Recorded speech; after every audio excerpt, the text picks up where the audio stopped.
O TDAH pode sim impactar a sua vida. Já teve a impressão que se você tivesse coragem para agir exatamente como você pensa, tudo seria diferente? As pessoas iriam te respeitar e admirar? Muitos adultos com TDAH estão perdendo tempo de vida por não conseguirem sair do ciclo da autossabotagem. Mas eu desenvolvi um método que mudou meu jogo e eu vou te ensinar no primeiro link da descrição. O que eu faria de sugestão? Tenta melhorar os seus hábitos básicos. Alimentação, sono, atividade física, entender o que tá mais difícil ali.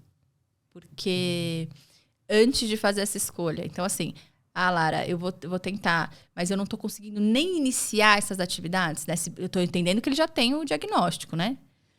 Então, se você não consegue nem iniciar, talvez eu aconselharia que buscasse o médico. Isso. Né? Porque aí você inicia... Porque se você não consegue nem iniciar, é muito difícil depois se manter. Talvez acompanhando esse seu raciocínio, é interessante até verificar o fato de que é o profissional que vai meio que dizer isso, né? Porque ele tem que levar em conta, claro, a sua condição social, socioeconômica, mas também ver, assim, prejuízos. Quem ajuda a avaliar prejuízo é o psicólogo, é o médico. Ver também a questão do não prejuízo, mas também intensidade, né? Do seu TDAH ali, de acordo. Que assim, vai ter que gastar a consulta. Vai ter né? que ter. Então, é isso. Então, se você não está conseguindo nem iniciar as atividades, eu iria inicialmente... dura a escolha, mas inicialmente no médico. E, assim, já que vai buscar e vai gastar, dá uma pesquisadinha nesse médico antes, liga lá para o consultório, pergunta para a secretária se o médico costuma atender pessoas com TDAH. Tá? Legal. Uma outra pergunta aqui da Ângela Abud. Lara, o TDAH pode ser confundido com superatividade ou a superatividade é um tipo de TDAH? Pensando em crianças. Acho que é a hiperatividade, né? Eu acredito. A gente vai ter que fazer essa diferenciação, que é essa agitação motora, né? Então, a criança é muito agitada. Como é que a gente define isso? A gente define fazendo uma avaliação. Por quê? Porque não é só no TDAH que a criança vai apresentar uma agitação muito importante. A gente vai ter que pensar uma avaliação para outros transtornos. Ou a criança, de fato, ela é agitada, mas ela não cumpre critérios para nenhum outro transtorno. E aí, o que a gente precisa entender? Entender a rotina. Se a criança está gastando energia, o quanto ela deveria, né? O quanto que ela faz de atividade física, o quanto ela está ociosa. Né? Então, é isso que a gente tem que avaliar. Os sintomas de hiperatividade, né? Então, que a gente vai pensar nessa agitação excessiva, ela pode estar presente em outros transtornos e ela pode não significar transtorno nenhum. Ela precisa só fazer uma adequação da rotina ali, entender o dia a dia dessa criança, o quanto ela está gastando essa energia. Né? Exatamente. É uma coisa que as pessoas precisam entender, né? Todo mundo tem um nível de hiperatividade ou um nível de desatenção que ele vai variando ao longo de como a vida se apresenta, das dificuldades da vida e tudo mais, né? Das situações do cotidiano.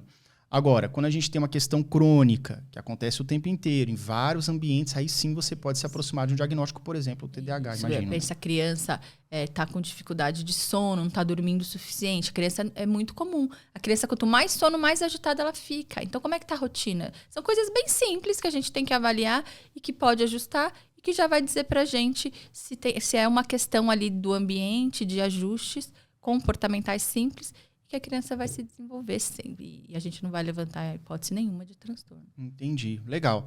Entrando nessa parte, a gente está falando um pouquinho de diagnóstico e tudo, de avaliação. Vamos entrar um pouquinho na parte profissional da atuação do TDAH, o profissional, no caso, o profissional de psicologia.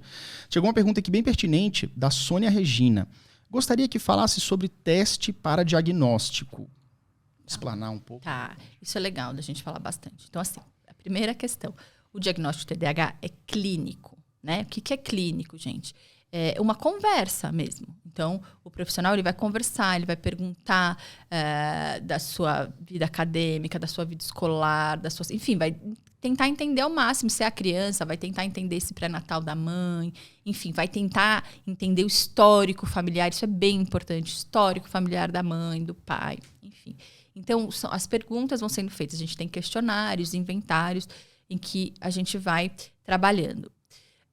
Então, sempre essa avaliação é clínica. Aí, mas o médico pediu exame. Ele pede exames para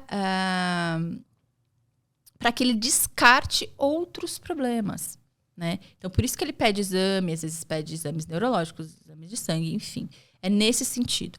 Ah, Lara, mas tem avaliação neuropsicológica. Eu acabei de falar também dessa questão da minha tese. Sim, temos a avaliação neuropsicológica. Ela tem bastante indicação, principalmente nos casos de comorbidade, né? Então, eu tenho ali a criança, o adulto, enfim, que o profissional ele tem dúvida em relação a comorbidades, ou um transtorno ou outro, questões de aprendizagem, enfim, uma série de questões. Então, e tem uma outra questão da avaliação neuropsicológica. A gente vive, né, na situação que esse rapaz acabou de colocar para a gente, que é uma situação financeira do nosso país. Né? Então, tem essa limitação. Uma avaliação neuropsicológica, ela é bastante cara. Ela é bastante cara porque os instrumentos são caros. Enfim, tem um porquê de tudo aquilo. Né? Não é cara porque... Não, ela tem todo um custo. Tem um custo importante, exato. Então, ela é cara. E, em alguns casos, ela vai ser fundamental, de fato. E aí, o profissional vai falar, olha... Vamos fazer essa avaliação neuropsicológica. E a gente tem mais ainda, viu, gente?